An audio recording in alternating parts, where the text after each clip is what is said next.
mirembe ne mirembe chichakwawo.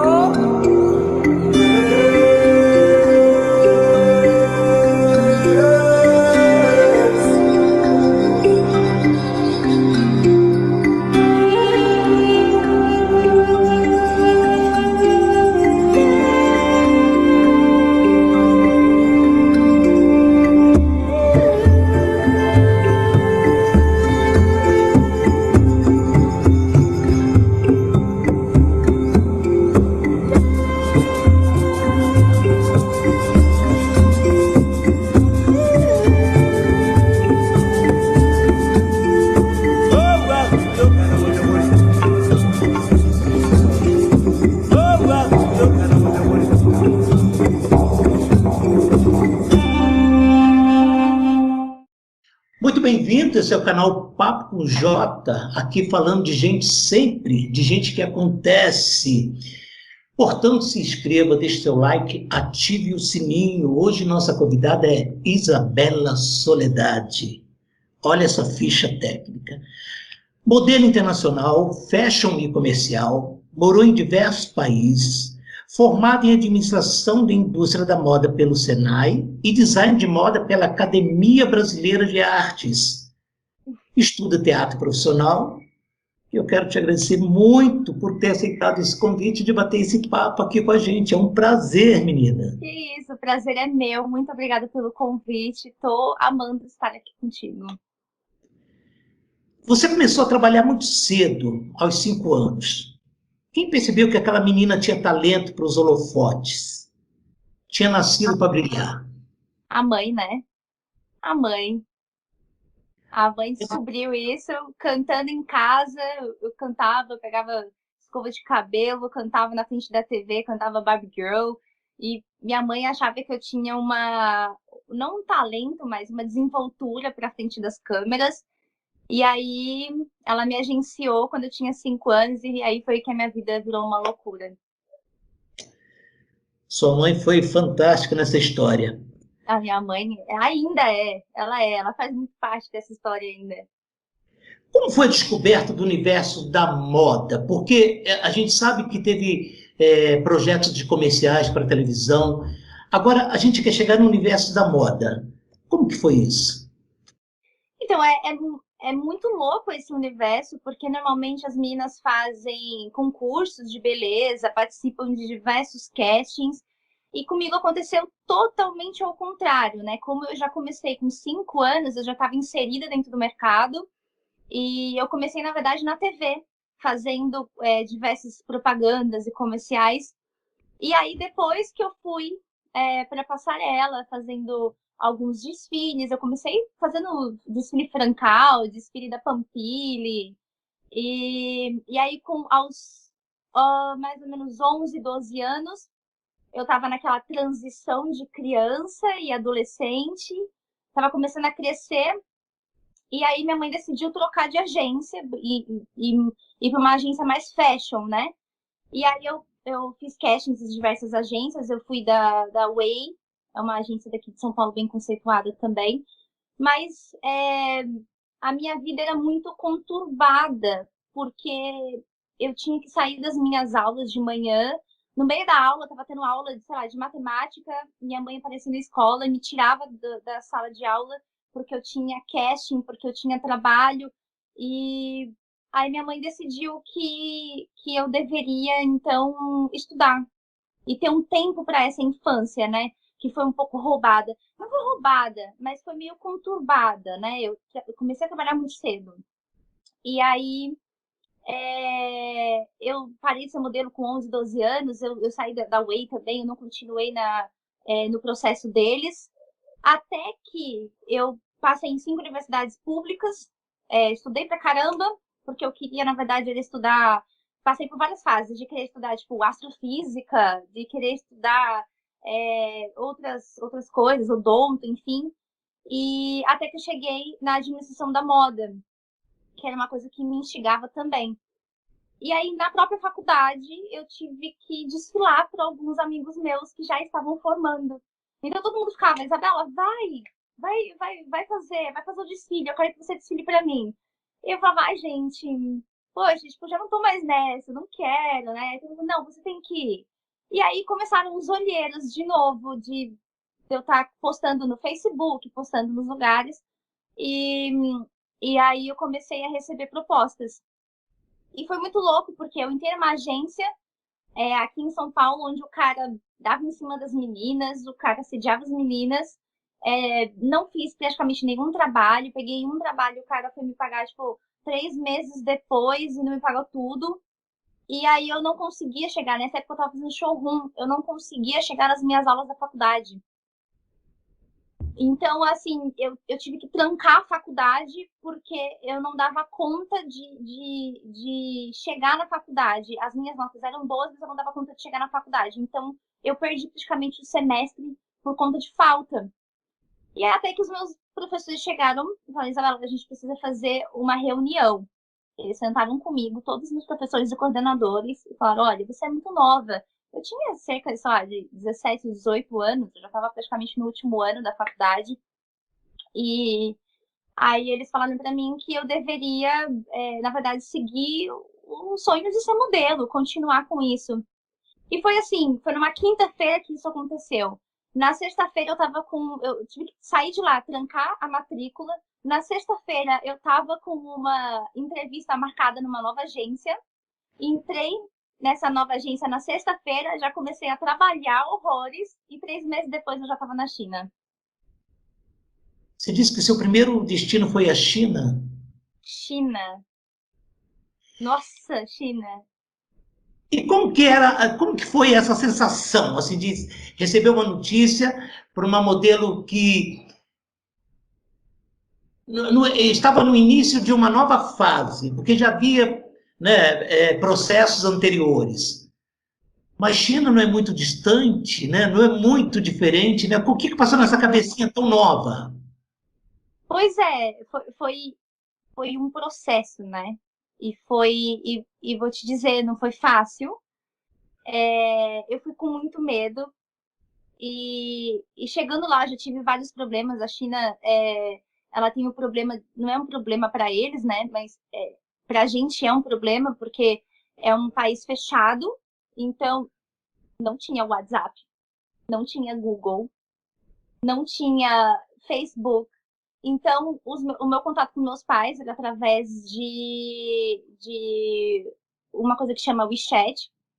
E chegando lá, eu não tinha internet, o aeroporto não tem internet, não tem Wi-Fi.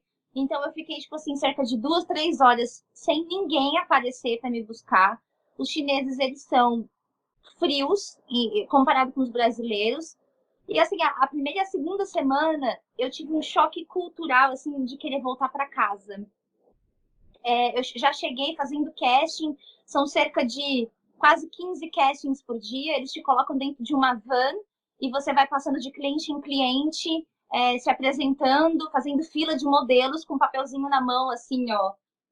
Com papelzinho na mão, assim, Isabela, o cara olha na sua foto, se ele gostar ou não gostar, ele manda você embora. E assim, você se sente Eu me senti um objeto. Então, eu era muito nova, né? De 18 anos para estar passando por isso. Foi uma coisa muito louca, porém eu passei 5 meses na China e me fez amadurecer muito. Eu voltei outra pessoa. Eu sou uma outra Isabela a partir dessa viagem. O que uma modelo tem que pensar para uma carreira internacional? Estudar um outro idioma? Qual a dica que você pode dar? Eu acho que o principal, antes até mesmo do idioma, eu acredito que seja a confiança com a agência. Porque é uma vida nova. Você está se expondo num lugar novo e assim, qualquer coisa que acontece errado, não tem ninguém por você. Então, o fato de você ter um agente internacional que você tem confiança, os seus pais conhecem, isso é muito importante. Você lembra de todos os países que você passou? Lembro. Lembra? Nossa, lembro com certeza. Fala pra gente. O que? Os países? É? Vamos lá. Então tá. Saindo daqui do Brasil foi China, México, Tailândia, Índia, Sri Lanka, Índia de novo, Itália, Espanha, Turquia, Alemanha, gente, Marrocos. Eu estou de boca aberta, assim, meio que com inveja, uma inveja santa, né? O mais exótico. Índia é totalmente diferente. É aquele monte de gente, criança para tudo quanto é lado, tudo muito colorido, muita comida apimentada e muita vaca no meio da rua e sujeira e mais ao mesmo tempo muita espiritualidade. É bem É uma chocante. mistura, né? Qual o maior perrengue que você passou fora? Tem alguma coisa assim que ficou marcante? Que foi Perrengue foi marcante Índia. na Índia. Índia? Que o Eu comia bastante ovo na Índia e eu tive salmonela hemorrágica. E aí, esse perrengue, assim, quase tirou a minha vida, porque eu sou uma pessoa muito resiliente, e eu sou uma pessoa muito dura. Então, mesmo se eu estiver doente, eu vou estar trabalhando, eu não vou estar desistindo, eu vou dar o meu melhor, eu vou dar 100% de mim. E eu já estava doente, passei no hospital, e no hospital particular, eu estava como sobreviagem, e os médicos disseram que eu estava com doença de estrangeiro. Eu acho incrível isso, doença de estrangeiro. E definitivamente eu não tava bem, eu não fazia xixi, só saía sangue e saía coágulo de sangue, é meio até estranho estar falando sobre isso, mas foi um período muito difícil, onde eu desmaiava nos meios do trabalho, eu passava muito mal, eu vomitava, eu não conseguia andar, e esse período foi muito difícil. E eu fiquei assim, cerca de 2 meses doente. E eu não queria sair da Índia, eu queria continuar lá, porque eu tava fazendo dinheiro. Eu falei, não vou embora, não vou embora, não vou embora. E ainda passei em Milão, fui fazer cash em Milão para depois voltar ao Brasil. Quando eu cheguei no Brasil aqui, eu passei numa infectologista, ela olhou pra minha cara e falou, menina, era para você ter morrido. O jeito que você tava, com todos os seus exames que estão aqui na minha frente, você podia ter morrido. Se fosse uma pessoa um pouco mais velha ou que estivesse debilitada, provavelmente você tinha falecido. Qual a diferença do mercado nacional e internacional? Se ganha muito mais fora? Eu acredito que sim. Se faz muito mais dinheiro fora. Eu tenho. Aí que tá. Eu acredito que talvez as coisas acontecem comigo porque tem que acontecer.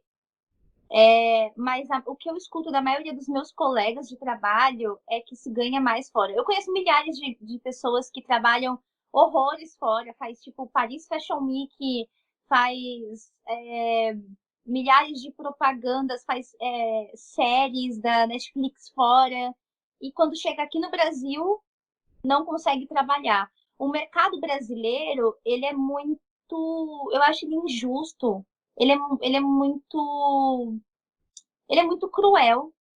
As mesmas meninas são as mesmas que trabalham. Eu não acho que é um mercado democrático e nem que está aberto às novas possibilidades. Apesar das agências de publicidade hoje estarem tentando mudar esse jogo, né? Mas eu não acho um mercado democrático. Enfim, eu acho que o brasileiro é visto de outra forma fora. É visto como joia. E aqui dentro, não. Qual foi o trabalho mais marcante? Ou todos os trabalhos têm o mesmo peso? Não. O do Fashion foi o Berlin Fashion Week, que eu saí do Brasil só para fazer o Berlin Fashion Week, já sem ter feito casting, sem ter feito nada, eles me escolheram por foto. E eu era a única, tipo, de 1,74 no meio de meninas de 1,80 praticamente. Foi uma coisa até meio bizarra, eu me sentia mal no meio das meninas, ninguém entendia o porquê que eu tava ali. Mas como eu te falei, por algum motivo eu tava ali, as coisas acontecem naturalmente, mesmo sem Estava, eu né? entender. E com certeza fashion de passarela foi o Berlin Fashion Week, mas agora uma coisa que me marcou muito pessoalmente foi uma propaganda, não, uma campanha que eu fiz da Anitta Dongre, que é uma marca da Índia. Inclusive eu postei um vídeo ontem sobre isso, que eles me levaram para um castelo no Rajastão, um lugar chamado Karauli, um castelo de filme de Índia, sabe, de Bollywood, aqueles castelos enormes, cheios de cor, enfim. E eu fui fazer a campanha das roupas dela. E essa estilista, ela tem vários princípios com qual eu me identifico. Ela leva serviço, é tudo feito à mão, né? É bordado à mão. E quem produz essas roupas são as mulheres que estão em situações vulneráveis na Índia. São mulheres que não têm condições de sobrevivência. Ela leva, junto com o projeto dela, serviço para essas mulheres e elas produzem essas peças. Então eu me identifiquei demais com ela, com o trabalho, enfim. E foi muito marcante para mim, porque eu passei 3 dias, eu era a única modelo, uma produção de praticamente 60 pessoas dentro daquele castelo, e ainda eu fui convidada a jantar com uma rainha, um príncipe e uma princesa. E eu sentei na mesma mesa que eles, e a gente conversando sobre diversas coisas, e eu comendo com uma rainha, com um príncipe e uma princesa. Porque assim, e eu assim, tipo, de calça jeans, camiseta, tipo, branca, Hering, sabe? Todo de tênis. Eu assim, gente, que situação louca. Em que outro lugar ou que outra situação eu poderia passar por isso? Tipo, olha onde eu vim parar, no meio da Índia, no meio do Rajastão, nessa situação, numa mesa com pessoas da realeza, sabe? Que E isso me bacana. marcou muito, muito, muito mesmo. Vamos falar de empoderamento feminino. Você acha que mais do que nunca esse é o momento? Agora, eu queria deixar claro aqui o seguinte: para algumas pessoas que desconhecem esse movimento, que estamos falando de equidade, que é uma disposição para conhecer a imparcialidade do direito de cada indivíduo. Porque eu vejo que, às vezes, algumas mulheres, eu não sei se por falta de conhecimento, mas fica questionando essa questão desse empoderamento feminino. Não, não tem ninguém aqui querendo sobressair sobre ninguém. A questão não é essa, a questão é muito mais saudável. A questão é só uma questão de igualdade. E Exato. daí tem um projeto lindo que você está envolvida aí. Fala um pouco para a gente o que você pensa e como que é esse projeto. Eu tô criando um podcast. A ideia, na verdade, é de criar talvez futuramente uma ONG ou alguma coisa filantrópica para ajudar mulheres em situações vulneráveis através da informação, né? E futuramente, quem sabe, até com dinheiro, enfim, campanhas, né? Com a Poliana Félix, que ela é modelo também, capoeirista, uma pessoa incrível, que eu acredito em todos os princípios dela. E a gente estava com esse projeto para criar realmente isso que eu tinha comentado, porém veio essa pandemia. E a gente falou, nossa, como é que a gente vai botar isso em prática? Aí eu pensei logo em podcast, porque é uma coisa que eu estou consumindo muito. E o podcast é algo que todo mundo pode estar escutando, você pode estar fazendo outras coisas, enfim. E ele é bem ligado à troca de informações, né? O podcast. E aí agora eu tô nessa, eu tô criando um podcast pra gente disseminar informações de empoderamento feminino. E não só de empoderamento feminino, mas algo que faça as pessoas se empoderarem também. Então, por exemplo, a gente pensou em chamar psicólogas para conversar sobre abuso sexual, ou mesmo para como acabar com a procrastinação, por exemplo, do dia a dia. Ou então pessoas que já superaram situações de vulnerabilidade. Enfim, a gente pensou em vários tópicos.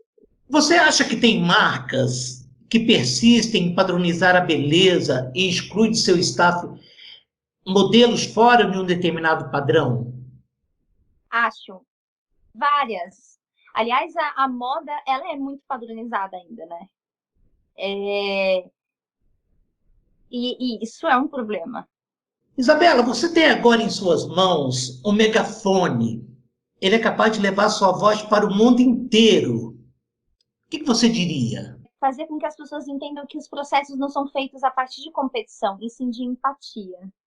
E o mundo inteiro te ouviu. Ai, Agora chegou a hora do nosso papum, aquela pergunta rápida, com resposta rápida. Preparada? vai. Um herói. Meu irmão, Adalberto. Celebridade. Angelina Jolie Ser chique. é ter identidade. Teatro. Teatro é vida.